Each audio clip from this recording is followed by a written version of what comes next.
Let's get it.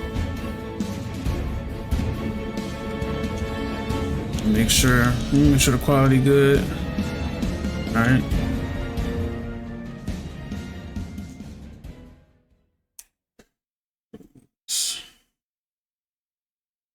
What follows light and shadow is silence.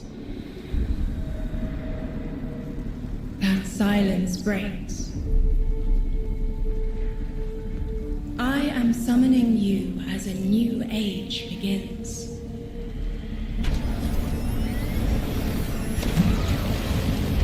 I see sapient life. Real quick, I'm running back real quick, my bad. I gotta tell y'all how much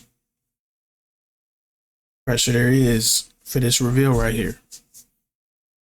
If you've been watching any of my old videos, my Destiny videos, my streams, you have heard me talk about stepping away from Destiny 2. I've been playing Destiny for years, man. Since the D1 beta days, OG Destiny player. Thousands of hours into the game. Both games. I got the solo flawless emblems for all the dungeons. Even the last one that recently came out with Heresy. I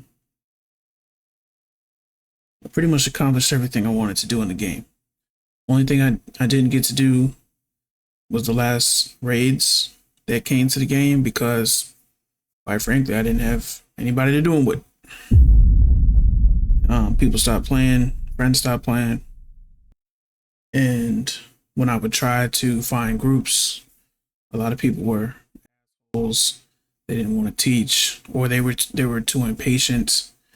Other people would mess up, and then people would start leaving, and everybody would leave, and it just got annoying. So I just stopped trying.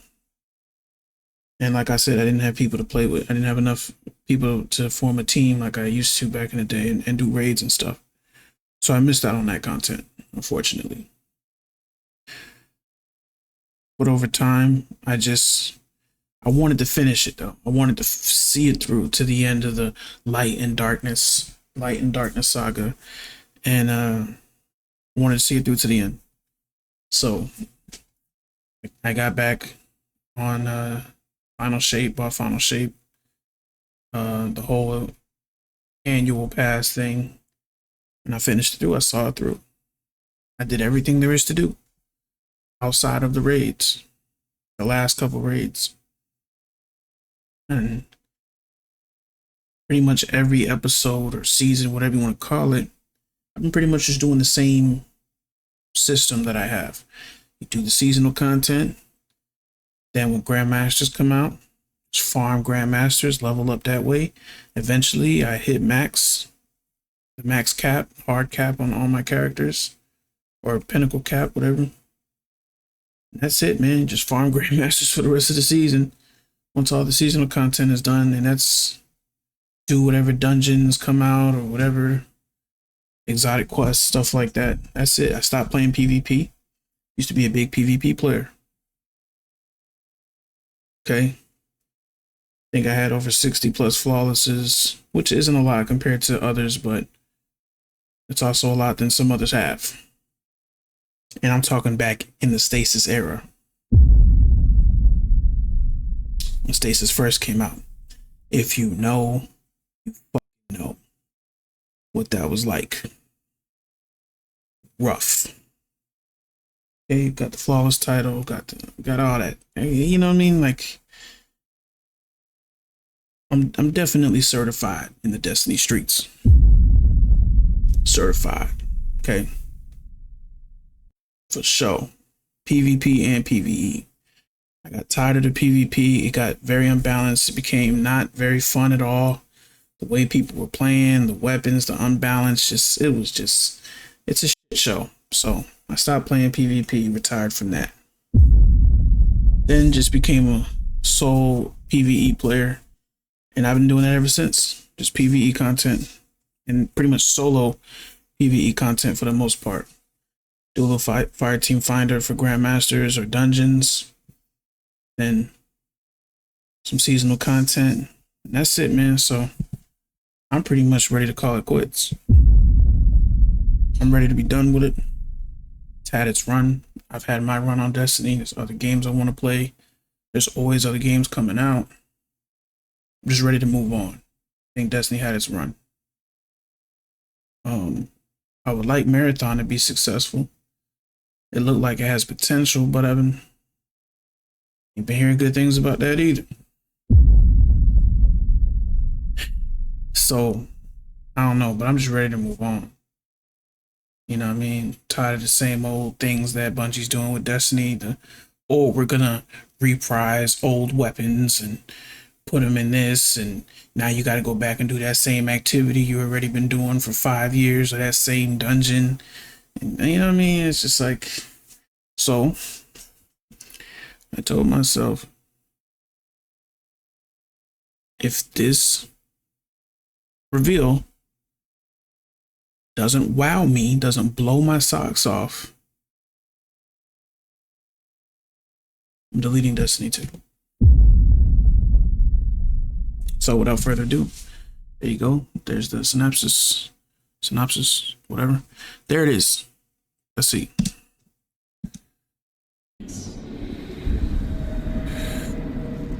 That silence breaks. I am summoning you as a new age begins.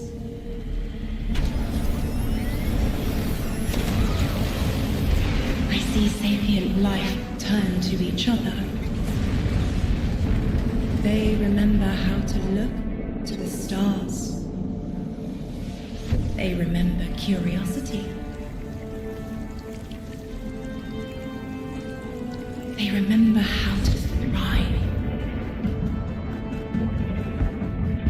But they have forgotten.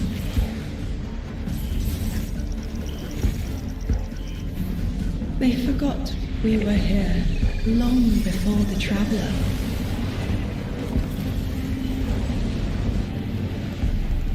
They forgot that they need us. But they are fated to remember. I will remind them. I'm sure you will, but not through me. Find someone else.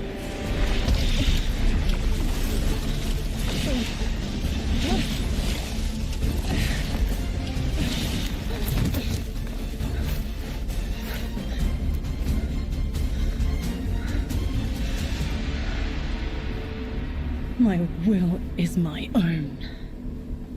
She became a guardian?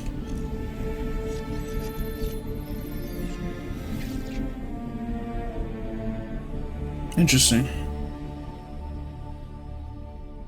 All right, everyone, hello and welcome here to Bungie HQ in beautiful Bellevue, Washington. We have got an amazing stream lined up for you to tell you a little bit about the Edge of Fate and the future of Destiny 2 as well. My name's Andy. I work on the social media team here, but no need to worry. As always, I am joined by some of my amazing colleagues here at Bungie to share some of the finer details of the stuff that we're going to be getting into today. So, how about we go ahead and get into it so we can show you what we got.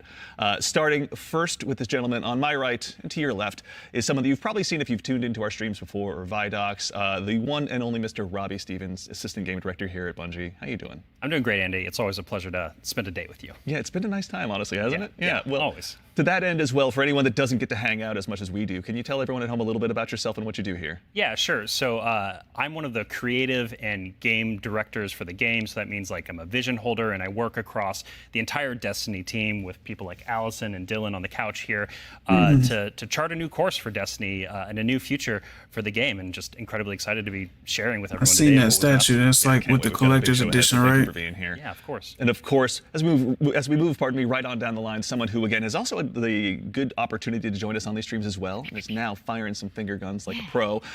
Destiny's narrative director, the one and only Allison Lures. Hello. A lot of love to the Warlocks. It's going so good. On I'm that here on one. a couch and I get to yell about Destiny with you. So Not it's a a bad good day. Yeah, honestly, I'll take that anytime I can. Well, Same. for anyone who also hasn't had a chance to yell on couches about Destiny with us or hasn't joined us in the past, Yeah. do you mind telling us a little bit about yourself? Sure. So my name is Allison. I'm the narrative director for Destiny 2. And so that means it's the job of me and my team to make you laugh and make you cry and make you go, whoa, I totally forgot about this thing from 8 years ago. How did they remember? It's because we're good at our jobs. It's true. So there you go. Yeah. As someone who gets to sit in on the writers' rooms, I can now doubly confirm that. So thank you for love being having here. you there. It's so much Yeah. fun. No, seriously, thank you so much. And of course, as we move right on down the line, the gentleman there at the very end of the couch. If we're talking about stories in Destiny 2, you could have done better. Nah, see, I'm on that type of time today. Or tonight. I'm on that type of time, man. I've been playing Destiny for too long. You know, if you've been playing Destiny, they don't tell. They've gotten better. They've gotten better with Destiny 2. I ain't gonna lie. Yeah. They've gotten better over time with the narrative. But remember D1? Well, they didn't tell you shit. They didn't tell you nothing. You had to read lore cards. Go on YouTube and look up Bife. My name is Bife. To know what was really going on. And to this day, they've gotten better. But let's be real here. It's still, you know, come on. Whatever. I digress. Someone who is a friend to all Guardian kind, who's known far and wide, a member of the Destiny Global Comms team here at Bungie, Mr. Dylan Gaffner. How's it going, Dylan? It's going well. How are you, Andy? I'm doing so well. Thank you so much for Got to make sure to ask every time. I appreciate it. I need all the help I can get. Well, to anyone out there who may not have accosted you on the wild world of social media or is just somehow meeting you for the first time, do you mind telling us about what you do here at Bungie? My name is Dylan Gaffner, formerly community team, where we would go out, collect your feedback, translate it to the dev team, and then bring their information back to you, kind of be that middleman. Now I'm on Global Comms, so I'm going to be in more of like a puzzle piece organization stage of what do we talk about, when do we talk about it, why do we talk about it, and then just making sure we get the information. You need to do better. You need to do better, bro. Because I don't know how long he's been there. They might have said that. I might have missed that part. But for years, we've been asking for certain stuff in Destiny. For years, we've given good ideas in Destiny or for Destiny. And for years, they fell on deaf ears. Just saying. Maybe it wasn't him at the time. Maybe it was somebody else. Tighten up.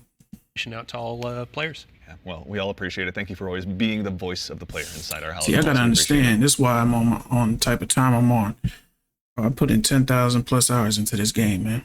We talking D2 alone. All right. I done put in pain in this game. You don't know the pain of having 6 wins on a flawless card, losing 2 back to back. So when I think about all those times and having to overcome that, or hitting legend and comp, or doing that raid on master for the first time, or whatever it is, I could talk my shit. When it come to Destiny, I could talk that word. Thank you. All right, well, now that we've kind of got the intros out of the way, let's talk about our new saga. Robbie, I'd love to start with you. What's up next in Destiny, and where are we exploring? Yeah, so our first expansion this year, The Edge of Fate, is the start of a brand new multi-year saga called the Fate Saga. And so we want to tell a story about something older. About the Multi-year nature of saga, fate so itself. it's Are going we to be bound by going it? for more Can we years. fight it? Because before the Traveler ever arrived in our solar system, there was already space magic here, Andy. Yeah. And so ultimately, this is a story that we're going to explore one of Destiny's biggest mysteries and the foundations of the universe itself. You're talking about the Nine, aren't you? Who Yeah. told you? I think it's Subtle, How did I you know. guess? Yeah, I'll Yeah. tip you off. We did such a good job with this secret. We buried that lead, didn't we? Yeah. a little bit. That's, but I mean, to that end, so who and maybe more appropriately, what are the Nine? Yeah, so buckle up. In the simplest description possible, the Nine are extraordinarily powerful beings that have been in the solar system for way, way, way, way longer than the Traveler. We can think of them as being kind of connected to each of the major celestial bodies in Sol. So that's each of our 8 planets plus the Sun. Sorry, Pluto. It's messed up. Didn't make the cut. All right, fair. I don't make the rules. Yeah, there you go. But the important thing to know about them is that this is why we're going to be so focused on the solar system for the next saga. We want to ask questions about our home that we've never asked before. Yeah. So when it comes to the Nine, obviously, Eagle-eyed Guardians have been able to spot references to them for quite some time, whether it be outright ominous or a straight-up game show in some cases. Can you tell us a little bit maybe about what we should expect from them? Expect to be surprised. We're, like you said, the lore of the Nine really ranges from like Star Horse infinitely neighing to the Nine doing genuinely awful, awful things in our lore. And so the important thing to know about them is that the Nine are individuals. This isn't a collective. It's not like a hive mind. Each of them are kind of their own being, their own person in the loose definition of a person. They have different wants and desires. They can ally with different members and fight with different members too. In the words of one of our characters really early on, there are aliens, and then there's aliens, and then there are aliens, and that latter one is what the Nine are qualified as. Fair enough. All right, so beings of obviously immense power, something that the Guardians have gone toe-to-toe with in the past. We've even faced off against the very embodiment of the darkness itself. Yeah. What could be tougher than that? Yeah, so this is something that we think about a lot about because ultimately the Nine seek to free themselves at no matter the cost to humanity. And because they're extra dimensional in the ways that Allison are describing, they're not bound by the same rules that we are, that we've really It could definitely make for an interesting story. Today. And so humanity and the Guardians, to many of them, are ultimately just bugs that can be squashed on, that they don't really care or think about beyond, achieving their ultimate goals. So. Yeah, I mean, like, for the last 10 years, Guardians have really just been making their own fate. Yeah. I mean, so the Nine is challenging that. How are we going to deal with it? Yeah, whether we like it or not, the Nine have a plan for us. And like you said, Guardians are really good at making their own fate and going out and deciding who they want to be. But what happens when them deciding to make our own fate is exactly what our fate is? Like, what if that was the plan But all he had to get his along? notes. These are extra-dimensional beings. That means they perceive our reality I'm in mad a at very him. different way and can interact with it in a very different way. It's like they're a move ahead in chess. Weird. What a reference. But you were mentioning, obviously the Fate Saga is one of the subjects of today.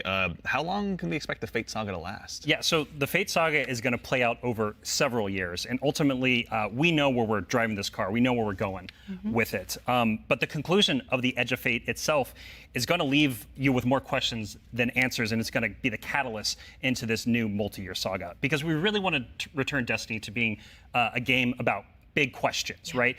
And so the way we think about this is about pouring jet fuel into the speculation engine of the game. So we're going to be revealing a lot of ideas, a lot of concepts, and many of them we're not going to be answering immediately because we're going to be telling the story over multiple expansions, and we're going to be giving you those expansion beats more times than we have before in the past. And so the Year of Prophecy kicks off with the Fate Saga, and with it, humanity is now set on a collision course with this celestial pantheon of the system wow. that has July been here 15th. for a very, very long time. And so was curious. the Edge of Fate launches on July 15th.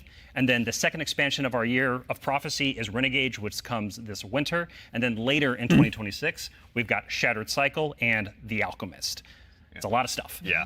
A lot of exciting beats. And so again, the Edge of Fate is just the beginning of this long journey of this awesome vehicle we're all jumping into and driving together, and it's going to take us to some new I places. like the name of that one. So with regards to the Edge of Fate right here in front of us, you were also nice enough to bring the class something today. You've got some gameplay with you, Oh right? yeah, we got some clips. Oh, yeah. Yeah, we should show those off. It's a doozy. Let's check it I out. like the present. Let's check it out. All right, let's see. Observe, connect, conceal. Guardian, I had a vision. Conform, comply, return. They just wanted to show us disasters. Observe, connect, conceal. I'm not human anymore. Return, conform, comply. No one else should know what this feels like.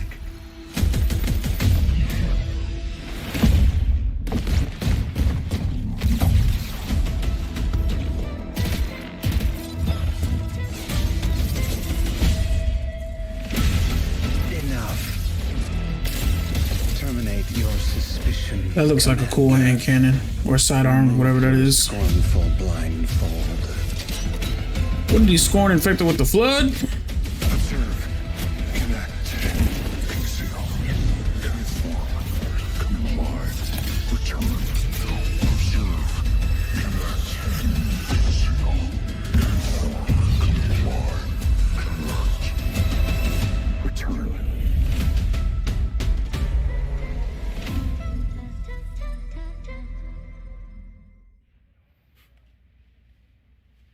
All right, that gives us an awful lot to go ahead and continue to dive into. And here to help us go ahead and explore a little bit more of it, everyone, you probably noticed we've been joined by someone new here on the couch. We are privileged to be joined by someone who's the originator of perhaps my favorite all-time Destiny emote, the one and only Dave Samuel, art director here at Bungie. Dave, how's it going, man? It's going great. Thanks for having me. Absolutely. For anyone who maybe for some reason somehow doesn't have that emote in their collection or hasn't seen you in a past Vidoc, do you mind telling us a little bit about what you do here at Bungie? Yeah, I'm art director on Edge of Fate. I work with the art team to as far as the art, though, and design, I give them that. The art of Destiny has always been Thank you very much for fire. being here today. So with the Edge of Fate, it's obviously the first expansion in the Fate saga. Allison, I'd love to start with you, actually. What can you tell us about the Edge of Fate? The Edge of Fate begins with an invitation, and we are invited along with a very specific group of people to a location, to a moment in time for a very specific reason. Very specific purpose. Very specific reason and purpose, yes. And the place that we're going to is called Kepler. And so you may be saying, now Allison, hold on, hold your horses 1 second, because the Kepler I know is the one that's way outside of our galaxy. What do you mean we're going to Kepler? And I say, like, dear friend, didn't you know if you look inside in Destiny's universe, the Oort cloud at the edge of the solar system, you'll find a little planetoid that also happens to be named Kepler here in the world of Destiny. And that's where we're going, to Kepler. Super exciting. And this is kind of a, Robbie, we were talking kind of before the show, this is like like a first taste of something new, right? Yeah, so what you're seeing here is us just trying something new. We're expanding the universe of Destiny, creating new mysteries to uncover. This whole destination is about exploring a labyrinthian world that took inspirations from things like Dreaming City, exotic missions, dungeons, and it's wrapping it all through a Metroidvania expired experience. And so at the heart of all of this, at the heart of the Edge of Fate, is a player-driven exploration and discovery of an exotic world with brand new abilities. So actually to even just maybe dig a little bit deeper, like how is the Edge of Fate going to be different from past expansions that we've made for Destiny? Yeah, so at the global scale, when we're thinking about expansions in the Year of Prophecy and the formula of Destiny expansions going forward, first off, we're doing 2 expansions a year instead of just 1. And think of each of these expansions as a little bigger than something like a Rise of Iron from D1. And so both of these expansions combined are going to be even more expansion content than we've done in the past. And by delivering 2 of these a year, we're upping the pace of major world and story events that really matter to players and are going to be pushing the Fate saga forward. And so we're trying radical new things with each of these expansions. And so alongside this new destination of Kepler, this exotic world that players will explore with brand new abilities, we also have world tiers. And world tiers allow you to take on a higher level of challenge on the destination in order to extract some of the best loot within the release. But what's cool about world tiers is as you play through the mainline story and you play through the first couple of world tiers, you're going to unlock later world tiers. And as you're claiming these abilities, as you're exploring the world more, as you're discovering more within the release, you're putting these puzzle pieces together and you're figuring out how to solve all the mysteries on Kepler with different ways. And so you might play a puzzle in one way, a mission in one way, and when you're in these higher world tiers in the post game, you can start to solve these problems in different ways that you couldn't before in the original playthrough.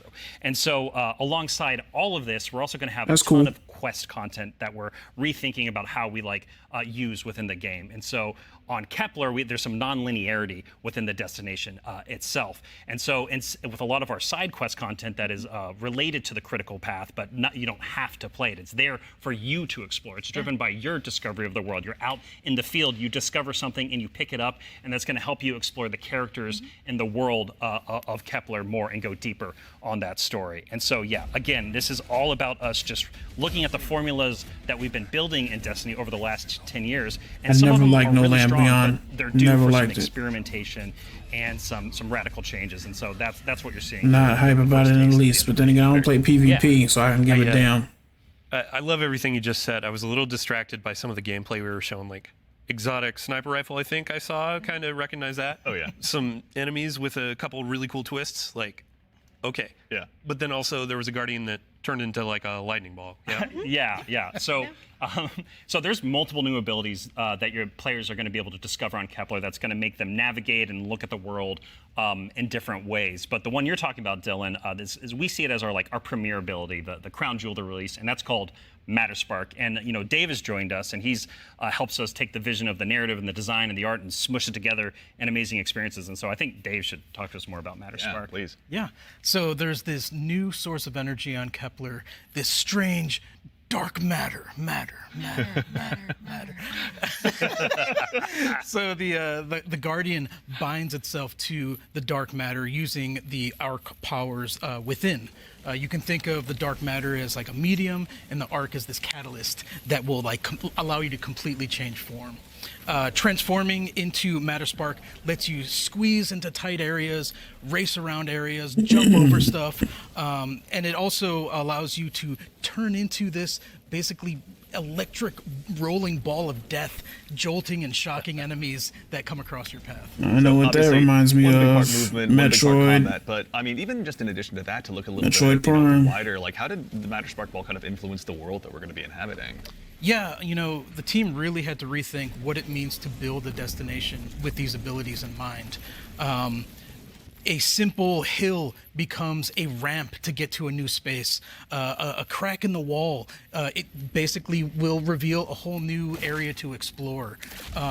It's also a new way to engage with enemies. Instead of taking a bunch of enemies head on, you can find a Matter Spark pad, transform, turn into this electric ball of death, and then just start racing around the arena, dash over their heads, and flank from behind, and then really give the House of Exile on Kepler a bad day. As well, we should. It's a good day It's for cool. us as well. So what are some of the other Kepler abilities that we'll be able to unlock while we're out there as well? Yeah, so each of these Kepler abilities are It's a mix different. of dark matter and our Guardian's powers. Definitely nothing so you we haven't have the you've seen Relocator before in Cannon, which is Destiny. this new fallen dark matter tech mixed with void. This is going to allow you to bypass laser walls, use these cascading relay networks, and just basically teleport around the world.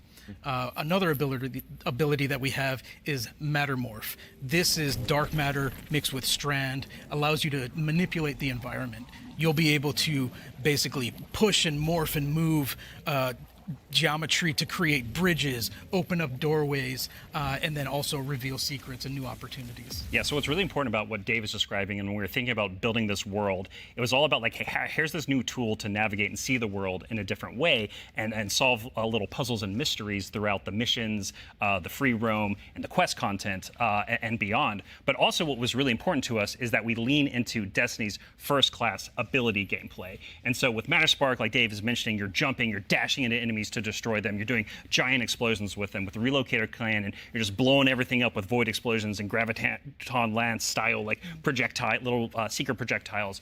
And then what's really fun about Mattermorph is you can just be throwing these strange shurikens basically to just delete an encounter before you then start to morph the environment around you and move to the next area. And so it's just really exciting I'm incredibly excited about watching players just solve puzzles and fight encounters in ways that we don't even expect yet, and see how they take on the destination. And just I really want to emphasize, you're going to be upgrading these, and when you get into especially the post-game experience, it's going to unlock. There's something unlocks with Matter Spark that really changes the way that you can play through the entire destination. Yeah. So when we're talking about dark matter, Matter. Yes. We have darkness abilities like Strand and Stasis already. Like, how is dark matter different? Yeah, so dark matter and darkness are two completely separate things. They're completely different things. But dark matter does exist in our world. In the world of Destiny, we know it as being tightly connected to the Nine. It's what the Nine are actually made out of. In our world, dark matter is invisible. You can't really see it. And it wouldn't be very fun to make a destination where there's an invisible thing that you can't actually see. So lucky for us on Kepler, there's a bioluminescent microbe that allows us to see all of this substance that's impacted this world so much. It allows us to see how it's impacted the plant life, how it's impacted the behavior of the peoples that we're going to encounter. And we can see how it has been able to bring these things that are kind of unstuck in time into this current location. I do have to put on my drifter hat for just a second and, like, what does it smell like? What does it taste like? Yeah. Dark matter smells and tastes like bleach and math. Yeah, it's true. Cannot wait to get that chip flavor. Yeah. Bleach and Get over the math. sandwich today after. It's zesty. Yeah, it's really good. Actually, so on the topic too of stuff in the trailer as well, we heard someone talking there. Can you tell us who that was? Sure. That was Lodi. Lodi is a new character that we're introducing in Apollo. Not in Apollo. We're introducing him in The Edge of Fate. Yeah. I want to give a special shout out to Brian Villalobos, who portrays Lodi and does a spectacular job. This character is fascinating. The Edge of Fate. Yeah.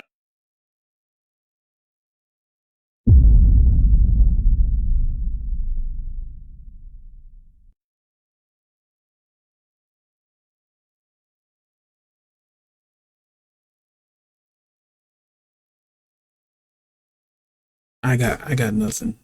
Got nothing.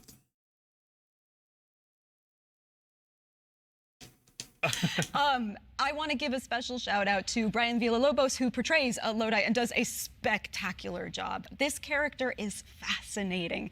He's kind of a fish out of water, but the fun thing about tropes is to kind of put a twist on them, right? So what if that fish that we pulled out of the water was the most qualified fish to be pulled out into the air? Down for anything. It's down for anything. And Yeah. what if that fish was kind of made to be pulled out of the water? I don't want to give away too much because this character is way more fun for the players to figure out what his deal is. But I will say that Lodi is very, very far from home.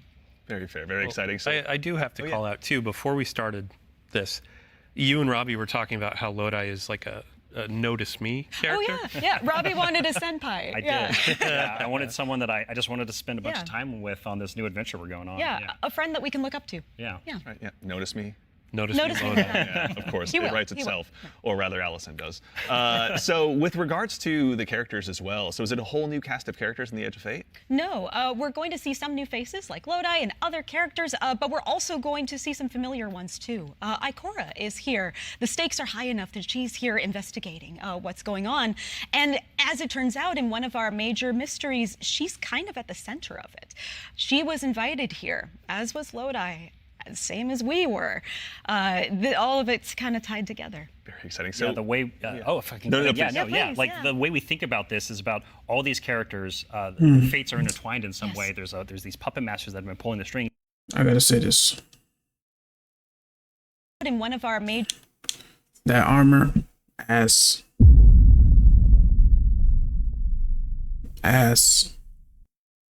mid. Just had to say that. mystery And give Ikora some better drip too. Like, she been rocking that same shit for years, bro. Can we switch it up, please?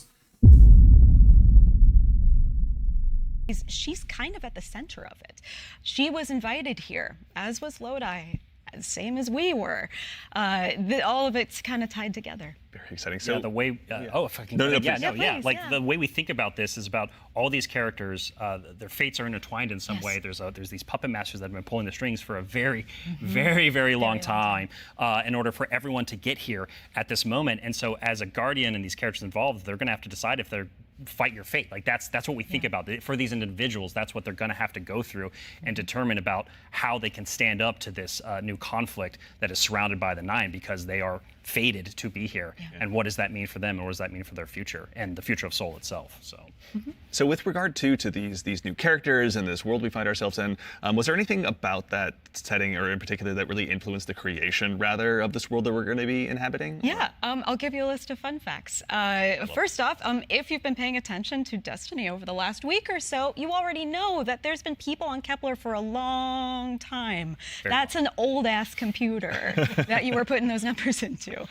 We also know that the Vex are here. They're studying the Nine, because it turns out the Nine can do something that the Vex can't. As Dave mentioned, the House of Exile are also here. They've become fixated on a being that they call the Giver. And kind of most importantly, the dimensionality on Kepler is really thin. So the 3 dimensions that we can know and see and touch are very close to the realm that the Nine live in. And that means some It's very things animated. from Earth's past have been But yanked I like it, into though. Kepler's present. Exciting. Nice. Yeah, I mean, so we've been talking about It's invitations very, like, throughout this, and we animated need to and call out an invitation that's happy actually and going to be waiting in the cheery. game after this is over. Rise like of it. 9 begins today. Yeah. So I believe we have a trailer to show. Yeah, you were nice enough to bring a trailer along. I'll go ahead and give it a look really Yeah, quickly. let's do it. Yeah.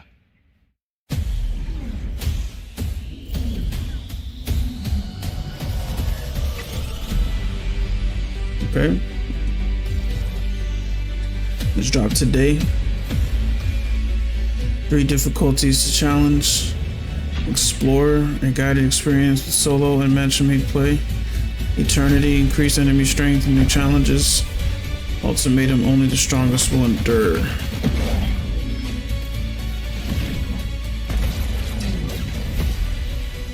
Earn unique rewards.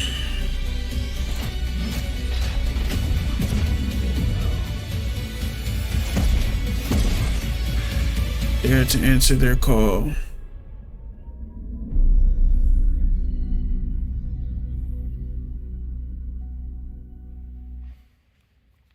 right, Looks cool. so that's Rite of the Nine, which is our They got essential ass right up out of prologue there. story for the Edge of Fate. Yeah, so we these need you to 3 move. dungeons that are featured in this event are free for all players starting today. And so what's really I'm gonna let him finish. And it's cool. But I'm gonna be honest, bro. We're halfway through this. My socks have not been blown off yet.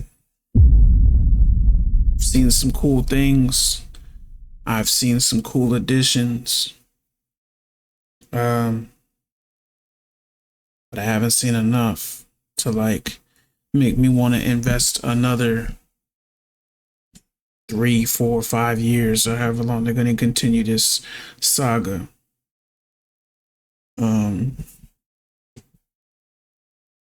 Even that right there, right? Speaking of the dungeons, we want to talk about dungeons. We talking about dungeons. I solo flawless them, bro. You know what I mean? So it's like cool. But once again, it's content that has been already in the game for years. Years. So it's like, I gotta trying to make myself excited. I gotta be honest. I gotta be honest, bro. Gotta be honest, chat. I'm not like super excited for content that's already been in the game for years, bro. I've been doing those dungeons for years. You know how many times I had to do those dungeons to solo flawless them? A lot. Okay. Chewed up and spit out multiple times to accomplish that. So I've done these dungeons so much. You know what I mean? It's like, okay, you get weapons for doing the higher challenge. Okay. important about this is that these dungeons are both for veteran dungeon crawlers, hardcore raiders, people have been in these places a lot, but also new Guardians who have never stepped into a dungeon before, right? What was really important for us when we were developing Rite of the Nine was that we are changing the formula on how we can think about how we can welcome even more people into these experiences. And so you're going to be able to go in solo, buffed up, and explore a dungeon by yourself, or go in match. I do like that. That's pretty cool. Shoulder to shoulder for the very first time. The but solo, don't worry, solo because thing? we also have that higher level challenge for our veteran, our hardcore dungeon crawlers, where you're going to be able to earn the best possible loot, exclusive rewards, and also an exclusive title as part of Rites of the Nine. What's also really important about this event for being a prologue for the Edge of Fate is that it really reintroduces the emissary into the game, and you're going to learn why her job is pretty crappy and why she quits at the top of the Edge of Fate, like we saw at the beginning of this show. And so, Andy, we've been talking a bunch about how our Destiny expansions are changing the formula for Destiny going forward. So now I think it's time for us to start talking about how the core hobby of Destiny is changing going forward, the day-to-day of playing Destiny, week-over-week experience. And we've got someone else on the couch here to help us talk about that. We have an expert in that very subject now who has gone ahead and joined us on the couch. We are now joined by the one and only Mr. Ben Womack, creative director here on Destiny. Ben, how's it going, man? Hey, I'm doing great. I'm really excited to be here. There's a lot to talk about. Yeah, seriously. There is a lot. Yeah, it's going to be a very good conversation we have coming up. Yes. But before we get into that, can you tell us just a little bit about what you do here? Yeah. So I'm the Destiny 2 creative director for the core game, or the core hobby, as we call it. Yeah. And it has to do with all parts of the game, everything from Edge of Fate, through our seasons, through the fundamental systems. And in particular, like Robbie was saying, I've been focusing on thinking about the kind of building blocks of Destiny 2 and getting those like not only stood up, but also transformed and iterated on in some really exciting new places. Nice. Well, let's go ahead and just start at the top. Can you tell us a little bit about what like the core formula of Destiny is changing and why? Yes. So I think we need to start with the why first, because it's important to think about what is Destiny, what is great about Destiny. And Destiny is best when you have like awesome chases that you're excited about, you have really cool, powerful builds to make, and there's a mountain to climb that's right in front of you that you want to climb. You're like, I want that mountain. It looks pretty cool. And the thing that is not always true right now in Destiny is like it doesn't feel streamlined as it could. Players don't have as much agency. We want to be player-driven. We want to be more rewarding than we are. Because right now there are barriers to playing Destiny like in the best way.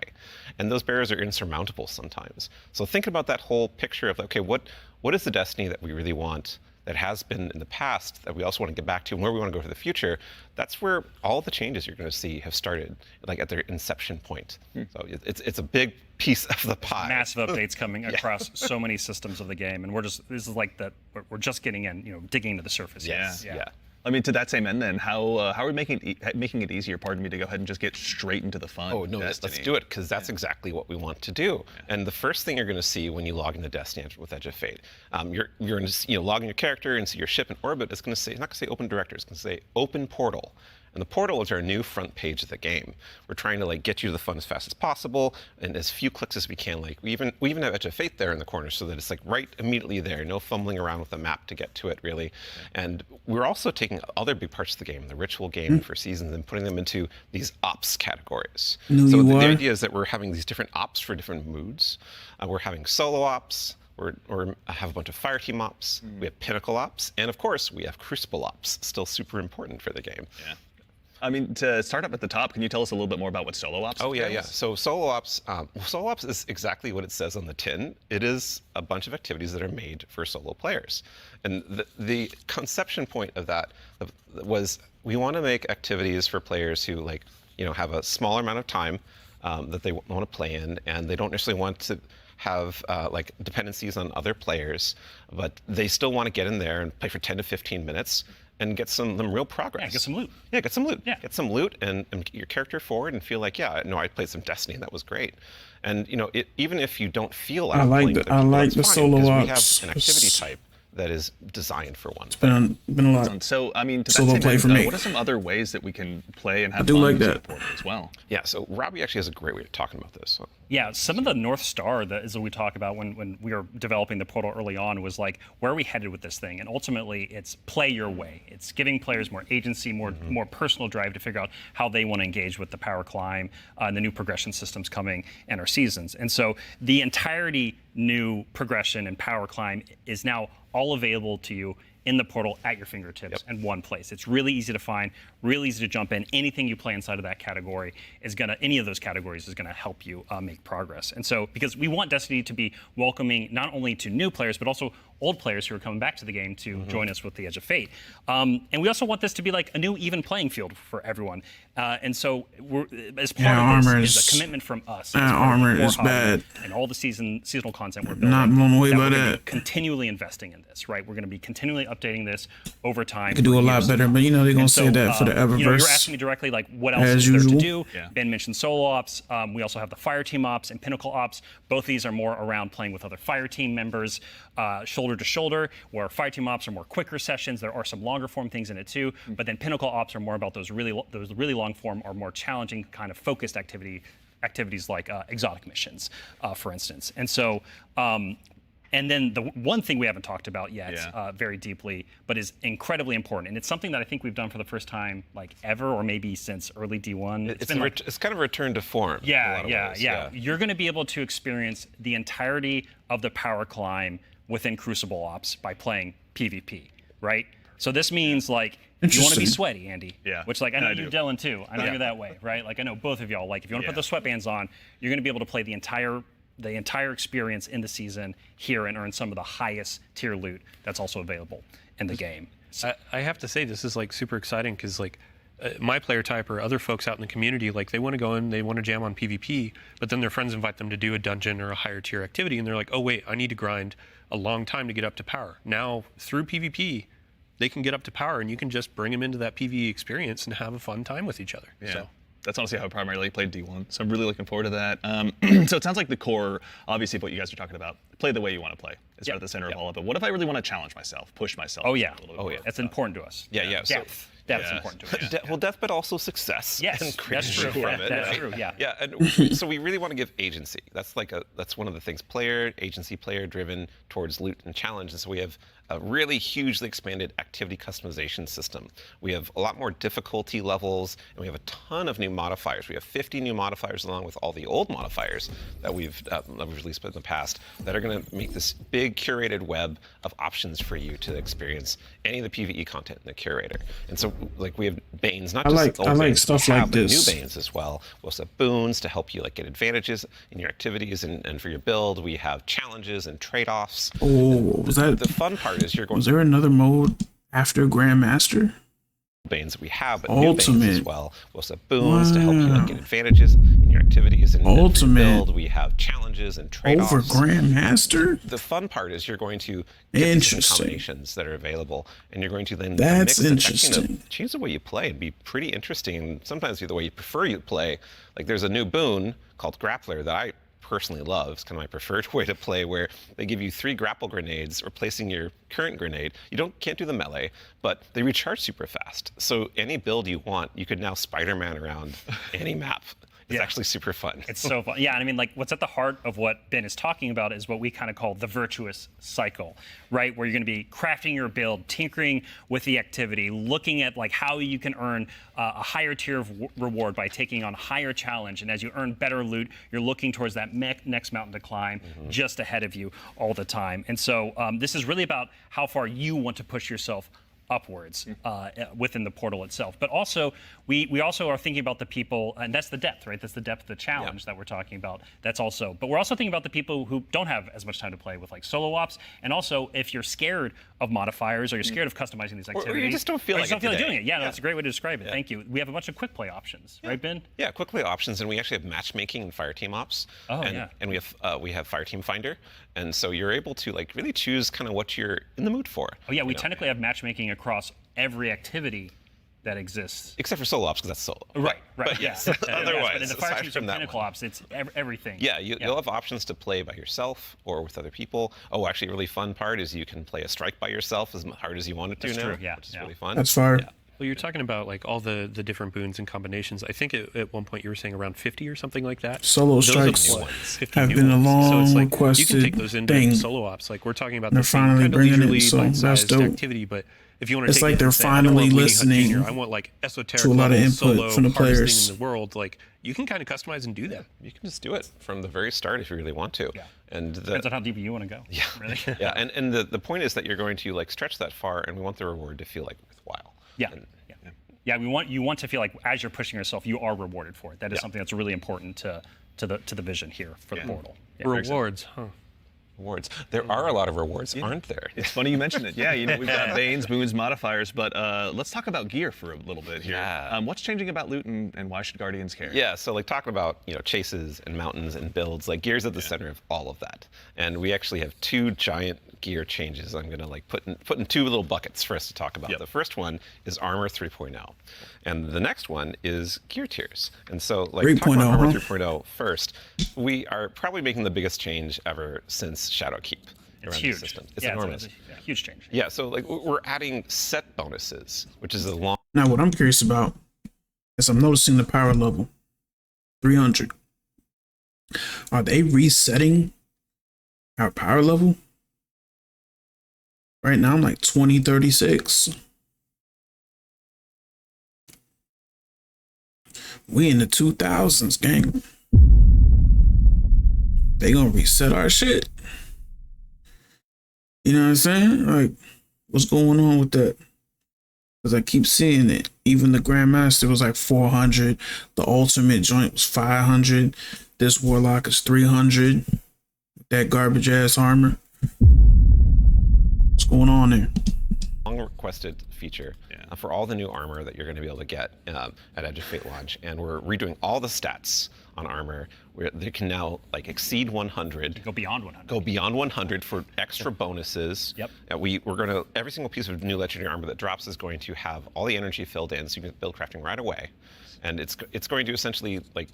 There's more features actually that I could talk about, but I don't think I'm allowed to yet. Fair. Well, something that we can talk about too, you mentioned gear tiers as well. Yeah. Let's talk about that a little bit. Yeah, so gear tiers are very exciting because every single legendary weapon and armor that you can get is going to have 5 gear tiers, starting from 1 going up to 5. And like we have a 5 gear tier 5 piece of legs armor on the screen right now. And you can see that like this is like looks really cool with iconography, but it also has a ton more stats. And oh look, what's that? Yeah, what's going on with the energy there? Yeah, the energy. Ben? Yeah, that energy says 11, and it's true. 11. Yep. It's not a typo. Like energy is going to 11 for the higher tier armor, and so if you want, it's gonna be some crazy builds. It does like give you some new options you never had before. You're gonna have to challenge yourself to It's get like more. the building higher tier system armor is and getting an ongoing to upgrade. Get more higher tier armor to get those options. So Yeah. And this is also not something that's just Gonna be relegated some to nasty armor, builds right? When it coming comes out to of weapons, this. They're obviously getting their own refresh as well. Yes. What's Destiny without chasing some?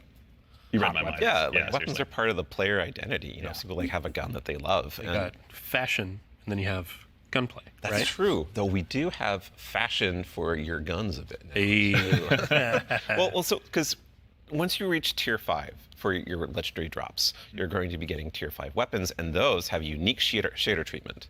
It's like essentially a completely different look that's going to immediately identify it to you and others that this is the highest tier gear of this drop that you can get. It's going to show on the weapon. Wow. It's going to show on the icon. It's It's a even lot gonna of show perks. when you kill enemies with that weapon, because there's unique kill effects for tier 5 weapons that you can turn on or off if you don't want it, but your gameplay will like show that, no, yeah, the weapon that is being used is like the highest tier you can get.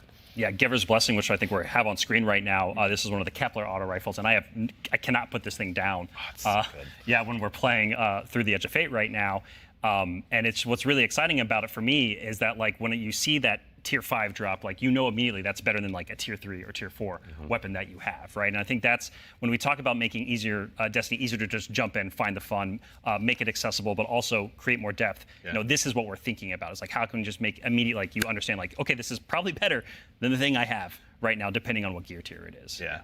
I mean, that's a good example of how much time and effort is being put into these game systems to make them more like approachable. Change can be scary. There's a lot of change that's about to come to the game. We're Armor 3.0, we have so many new boons, we have a bunch of new stuff. And after 10 years of Destiny, this is going to flip some stuff on its head. So, I mean, we're going to have a bunch of blog content. We're going to have interviews with Robbie, with Ben, with more folks across the team that have been working on this. And then we'll also be elevating our creator community when they're creating guides, all that kind of stuff. It's going to be a fun time. But ultimately, a big shout out and thank you to all the folks that have been coming into our studio, giving feedback early on some of these systems so they can be more approachable. And we're looking forward to all the feedback that's going to be coming after launch too. Like this is again one of our first steps into something, and then the community and we are going to build something amazing. Yeah, and I can't stress enough how much feedback we've gotten from the community summits we've been running over the last year for the Edge of Fate, and just people reaching out to the community teams and others to us. Like your feedback is invaluable. So like seriously, like thank you so much. We're making this game together ultimately. Yeah, it's incredibly important part of the process. Like I don't think we would be able to make what we do without it. Yeah. Working with the community is obviously a core part. Dylan, huge thanks to you and your team, obviously, for helping to lead that charge. And in advance for the big blogs you get to write. And then also our social media team. We'll go ahead and get out the door, so go ahead and give us a follow. I think, Ben, you were saying you wanted to try to break the record for longest twid? I'm more predicting we are. Yeah. So it's not about try, it's the state of things. It's going to be a multi-month journey as we head towards launch. So. Yeah, be a good time. But, you know, we've been talking a lot about the core Destiny hobby. How does that extend into like how players are going to experience like a full year of Destiny? Yeah, so we've been focusing on improving and changing the formula of Destiny in multiple ways. And so progressing through the Fate Saga is going to be more meaningful with 2 expansions a year. We've been talking about how focusing our seasons and on the core hobby of Destiny and that commitment to continually updating it. And in addition, we're going to have 2 free major updates between each of our major expansions coming in the Year of Prophecy and beyond. And so ultimately that means there's 4 big beats happening in a year, 2 expansions, 2 free major updates between those expansions. No new dungeons or renegades? What we're not doing is paid seasonal content anymore. We're not doing separate seasonal storylines. And this also means we're not building a bunch of activity content that basically just goes away and is less meaningful to the game after 3 months. So we're instead focusing all of that effort that used to go there instead into building up the core hobby of the game so the core hobby stays fresh and exciting, year round. And so ultimately, this means no more paywalls for seasonal content, and also these major updates themselves that I'm signposting around right now. The size of them, roughly, and the inspiration for them we're thinking about is like Into the Light. Okay. So when you say like Into the Light, for folks that aren't out there, like what for a major update, how big is that? Like how do you encapsulate that? So when I say Into the Light, a lot of this is like the inspiration of what it was. And with Into the Light came a really cool theme that wrapped around all the new stuff we were building within it, but also a lot of the reprise stuff as well. And also, with it came Onslaught, a new type of activity. It came with reprised exotic missions and a rethinking of how we could do like a rad style event, a raid event with the Pantheon. And so for our first major update coming a few weeks after the Edge of Fate launches, we've got Ash and Iron. Right? And so with Ash and Iron, we're going to be returning to the Plaguelands. Returning to the Plaguelands, can't wait. It's going to happen. Plaguelands, baby. And so that story is going to pick up from where we left off from the Edge of Fate. And with it, we're going to have a new activity called Reclaim, a brand new exotic mission, new types of pinnacle ops entering that for the first time, as well as, of course, what's Destiny without loot to chase? We've got new gear, new rewards, and 2 new exotic weapons as part of Ash and Iron as well. And again, this major update and all the seasonal content going forward is free for all players. All the activity content that exists in the portal, that's free to play. Very nice. So even to actually go one quick layer 2 deeper on seasons as well, what are some of the cool things that we're able to do with the season that's launching alongside the Edge of Fate? Yeah, Ben has been working on this space with the team for a while now, Free? so I'm going to kick this one to him. I think we're trying Edge of Fate is paid content, anytime but that Ash and Iron might be free, I guess. And one of the ways we want to do that is we want to invest in events that are like accelerating the game and enhancing every part of the game, but also bringing new cool stuff. And actually, we've been working on this so long, we actually have some new cool stuff coming before the Edge of Fate. It's a special little treat. Yeah, special little treat. So this Friday, you can play a little event, maybe you've heard of it, called Heavy Metal, which is Tanks versus Briggs, a new PvP mode. It's super fun. I would kind of wish I was playing it right now, I'm not going to lie. But the thing that people at home don't know is we have a new reward. That's a unique thing in Destiny if you invest in this event, if you go and play it. And it is a free-to-play event. So this reward is free-to-play. It is a new combat vehicle that goes in your Sparrow sled, combat Sparrow, if you will, called the Griffin.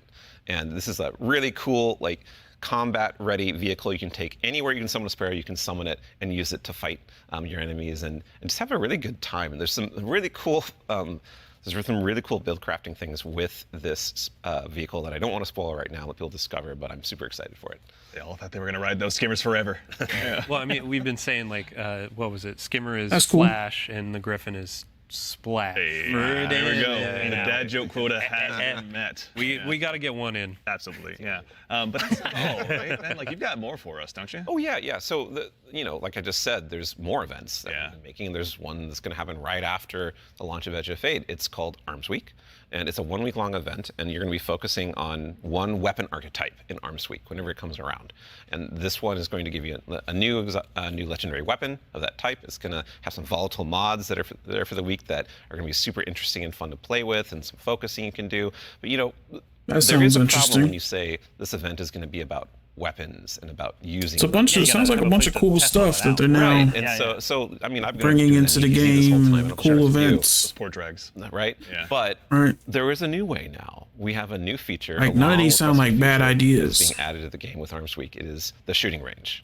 And the shooting range is being added to the tower. It is a now permanent addition to the game with the launch of Arms Week. We're not taking it away.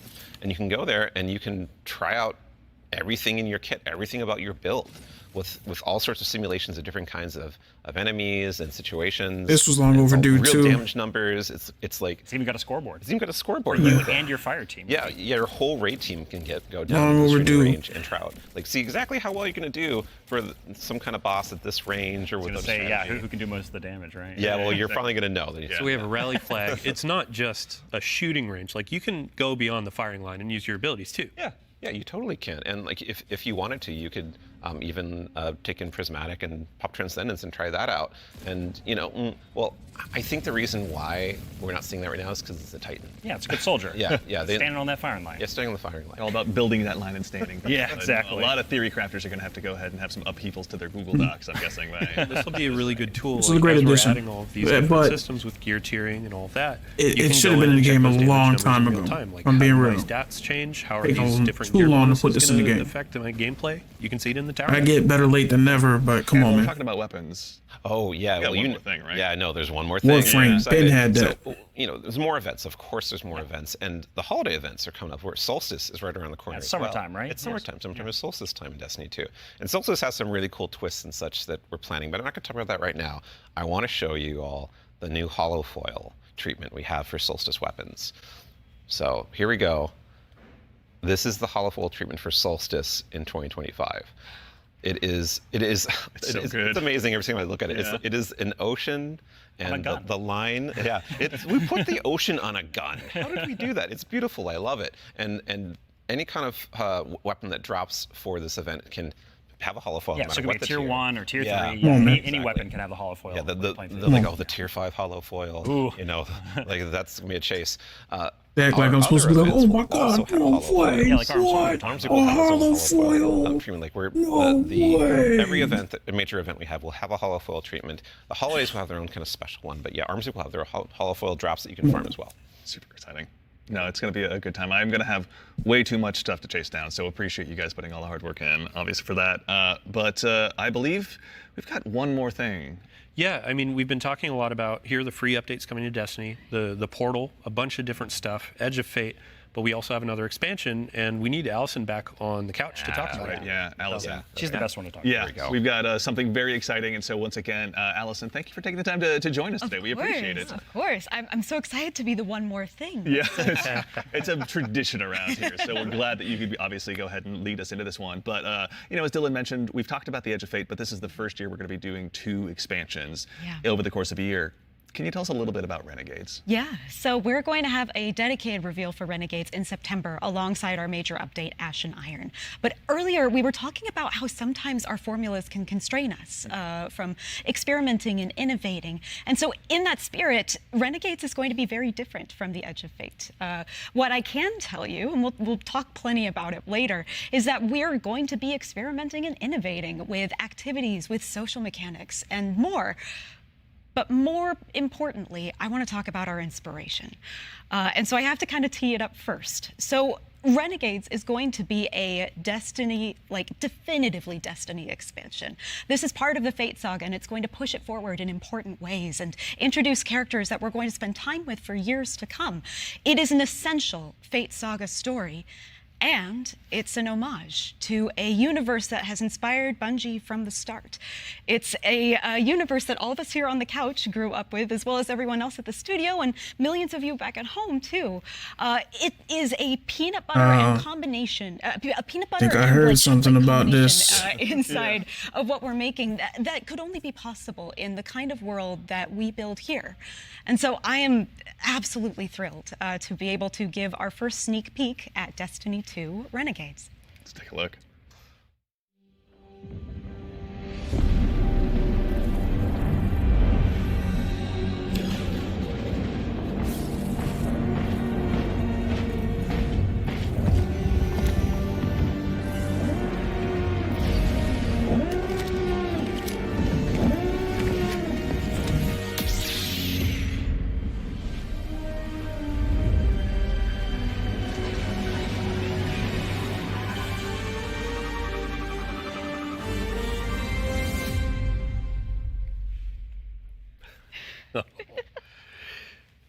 Okay, Robbie, what did we just see? Yeah, so that's Renegades, which is coming out this December. And to really drive it home here, Renegades is a one-of-a-kind Destiny experience, right?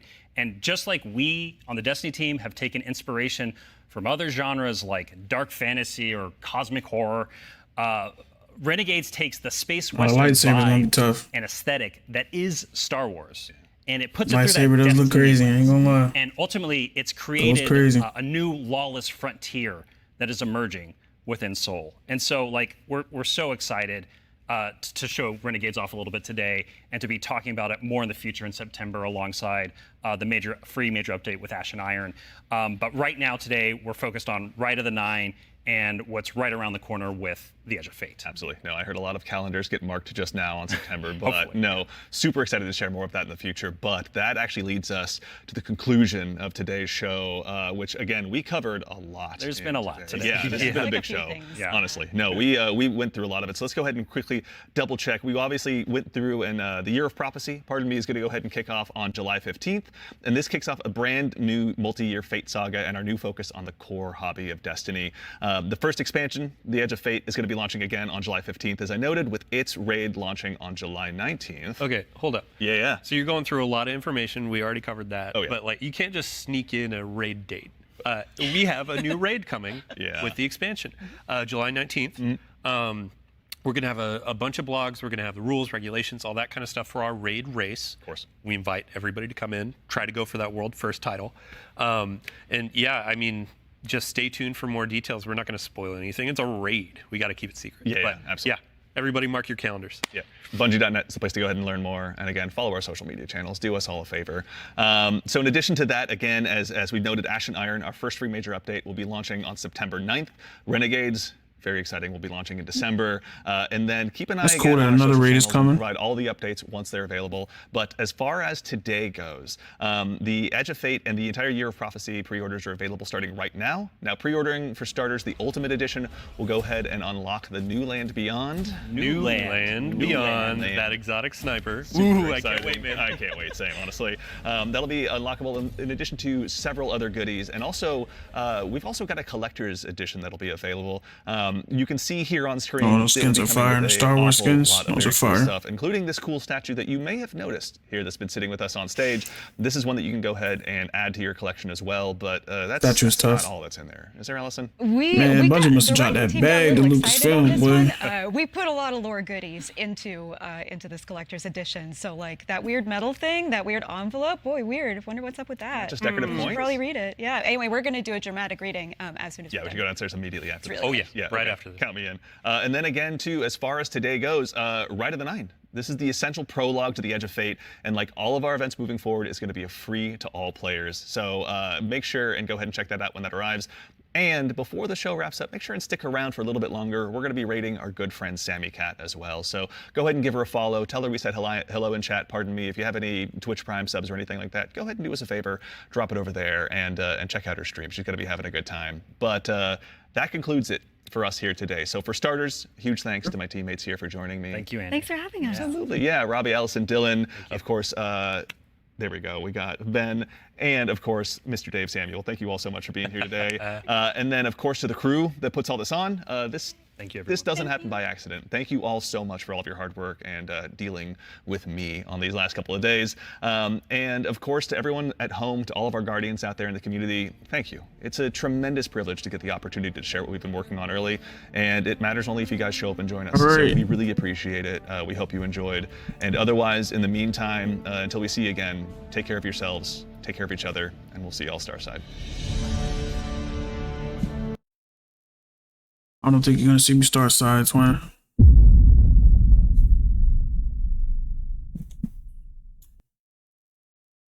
Okay.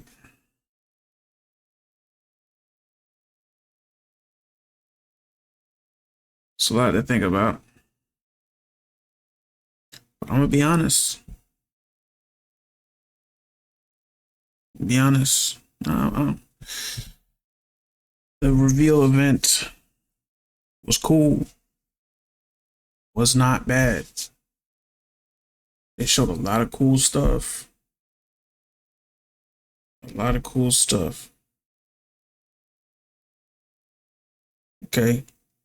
I think the Star Wars stuff is cool. They must have dropped a crazy bag for that. They're doing like a whole Star Wars expansion. So I'm sure that expansion probably gonna be like one of the toughest ones. No cap. You got lightsabers. They're probably gonna do some. I'm sure they got some crazy stuff coming. With that.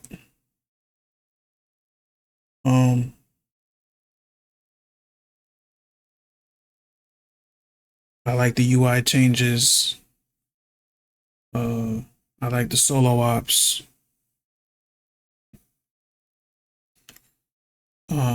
Looks like there could be a new difficulty past Grandmaster, called Ultimate, which I wish they would have touched on.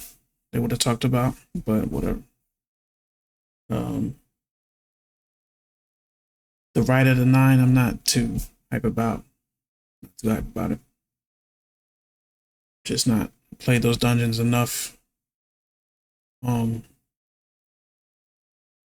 But I have the question I have to ask. I have to ask myself, was I blown away?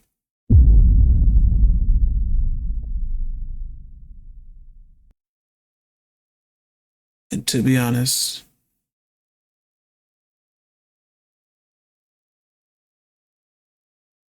I was not.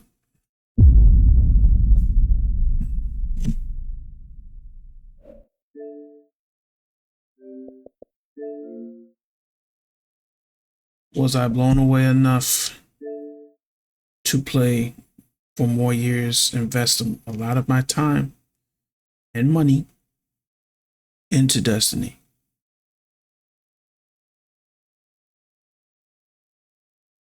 For, you know what I mean? A long time to come, once again.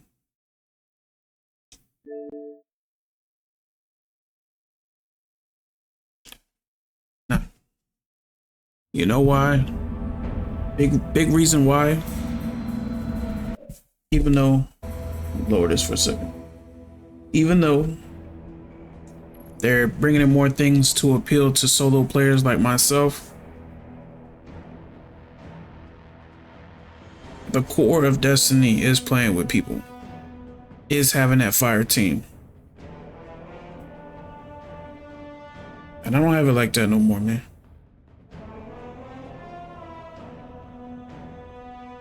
So, I still see me doing a lot of the things I'm doing now, even when all the new stuff come out, which is playing by myself, missing out on certain content,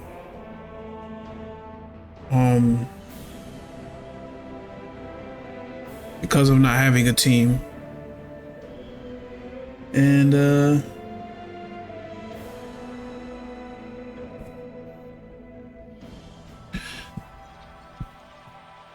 don't know, chat. Y'all might think I'm tripping. My Destiny folks, y'all might think I'm bugging. But it's just, hey, I put a lot of time into this game. A lot of pain, man. A lot of pain. So, it looks like some great changes are coming, though. Like I said, I leave the window open. Never say never. I could return. Could come back and play again. I'll never say never when it comes to Destiny. It's one of my favorite games.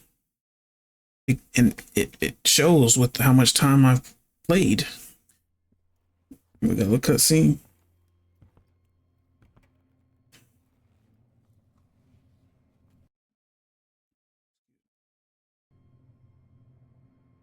Grief's a funny thing. Some folks get stuck in it, frozen in place. It holds them hostage. And some folks, well, some folks just run. I went far. I had to. I couldn't look at the moon.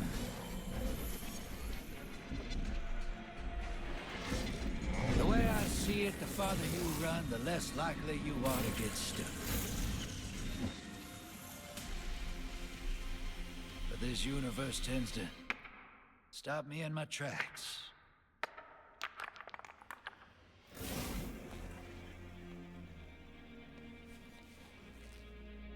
One way or another.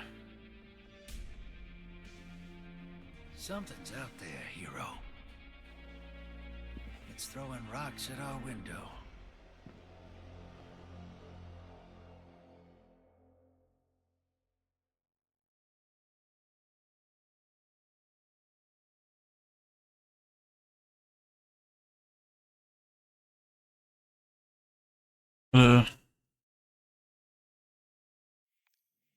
Rider of the Nine have issued a challenge to all Guardians. Will you answer the call? Complete challenges to earn a new title, shader, and dungeon exotics. Learn dungeon mechanics and earn loot through new explore difficulty. Collect adept and hollow foil versions of powerful dungeon weapons.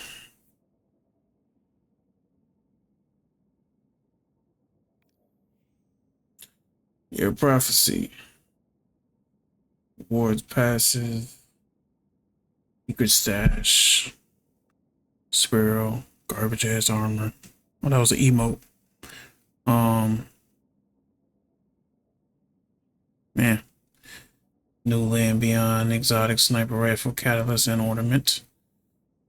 Dark Side Legends bundle. Instant unlock bundle.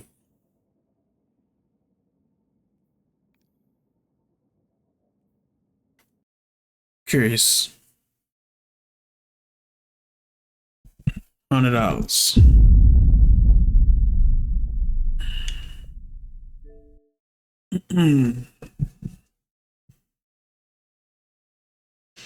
But you get the whole year content as usual. Come on now, I know you got them other versions. Act like you ain't got that.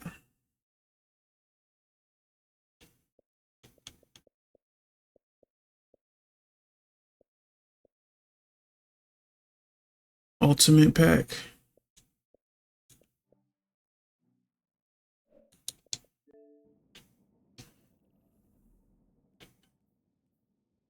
The Edge of Fate. Okay.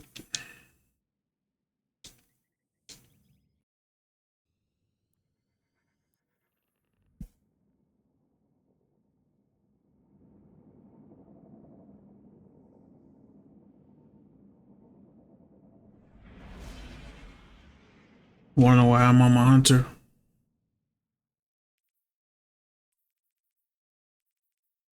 Cause that's where it started. That's what started it all for me. I was a hunter main in D1. I played all of them though. I played all of them very well actually, but it was my first character. It was a hunter, so I'm honoring that. You feel me?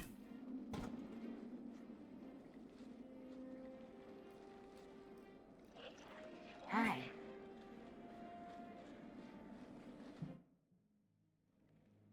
You know what I'm saying? Ready and waiting.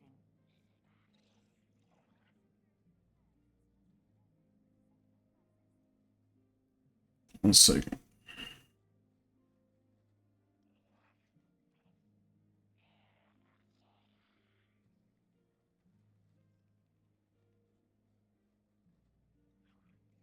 Ready?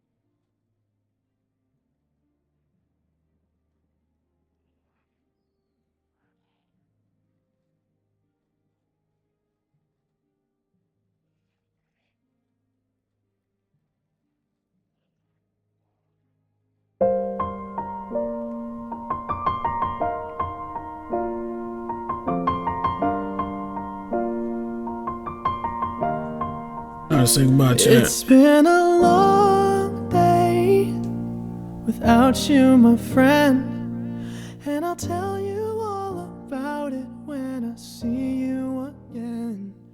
We've come a long Postmaster. It's been real, man. Stay up. Stay up, man. Eververse. You started taxing. But I'm a mission. Stay up, twin. What was it? I know we love to hit the road and laugh, but something told me that it wouldn't last. Had to switch up. Zavala, my dog. Hold on. Hard work forever pays. Now I see you in a better place.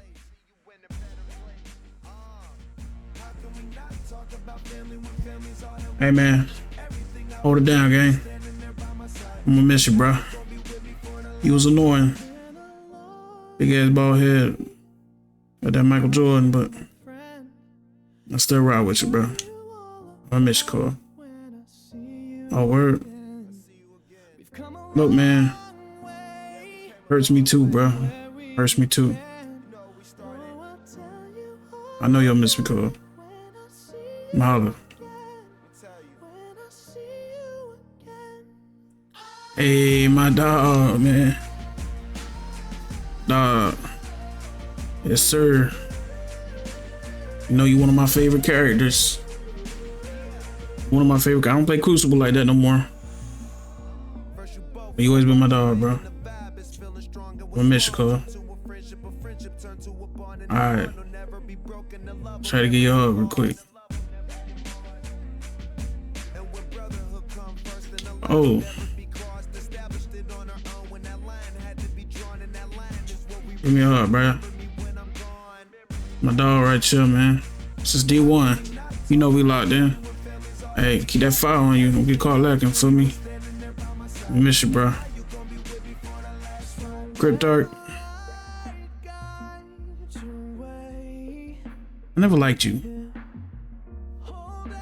Fuck you. I don't know why. Just never really cared for him.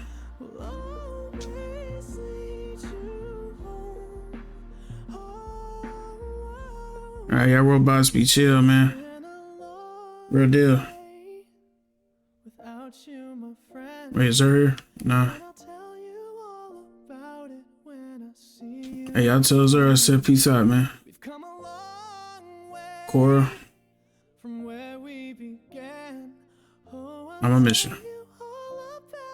You know you a savage.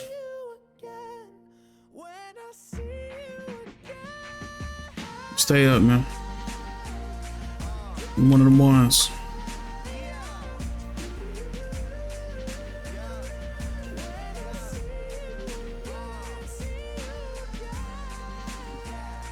You alright. You alright.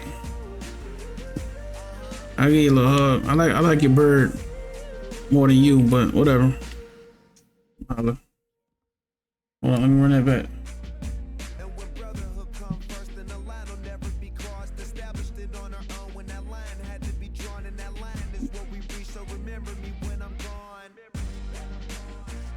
This is it, chat. It's time. End of an era. End of an era. Ada. What's happening? What's happening, Ada? I'm gonna miss you. I know. It's been a long minute. I'm gonna miss you. Oh, long shit. Hey, appreciate you for the Izanagi, you heard? Appreciate that.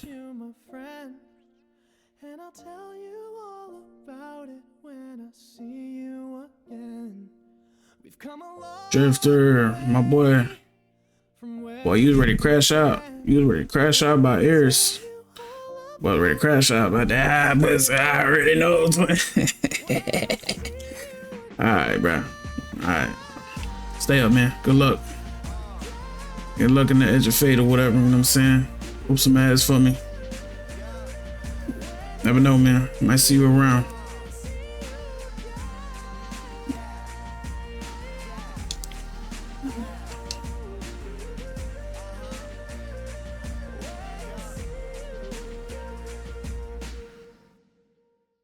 Hold on.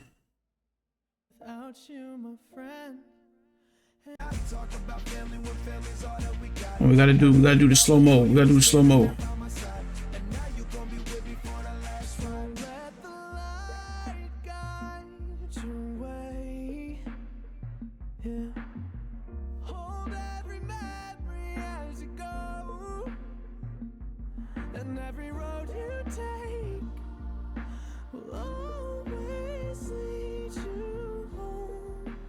Oh, it's been a long day without you, my friend, and I'll tell you all about it when I see you again. We've come a long way from where we began. You know how the air goes. You already know we locked in. I'll holler at you, bro. When I see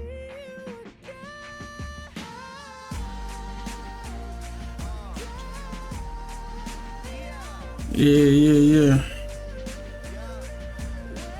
Talk your shit, man. Talk your shit one last time.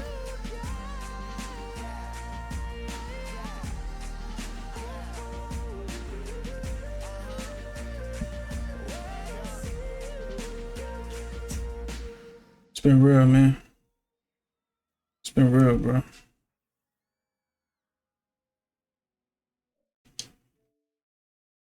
Been real.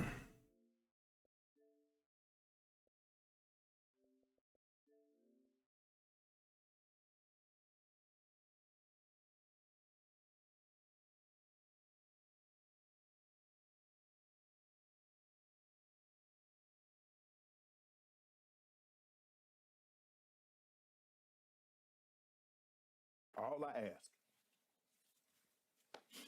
is when you lay your head on that pillow at night, know I gave you everything I had. You did. I gave you everything I had.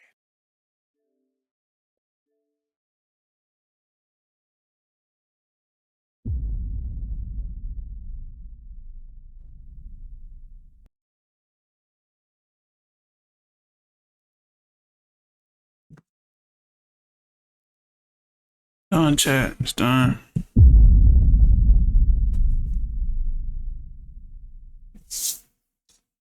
Been a long road, man. Long road. Hope Destiny continues to prosper and do its thing. Like I said, when it comes to playing Destiny, I will never say never. Right now, bro, mentally, I'm just not. You know what I mean? I recently finished the battle pass, or the season pass, whatever you want to call it. And I was like forcing myself to do that. You know what I'm saying? I was just arming the Grandmaster, doing the quarter blades, just trying to level up, just trying to complete it, be done with it. And yeah. So, hey man, shout out to Bungie, shout out to Destiny. Destiny definitely shook up the industry when it first dropped, and it's still going. Even it, let's be, you know what I mean. Me not playing does nothing for them. Feel me? Still going. They still got content playing, and I'm happy for them. But it's time for me to try out different things, different games, and we'll see. We'll see if I ever make my return. If I ever feel like it's worth it again to do that. You know what I mean? Mentally, I'm just checked out, bro. I feel like Destiny had its run. Time to move on to, something else.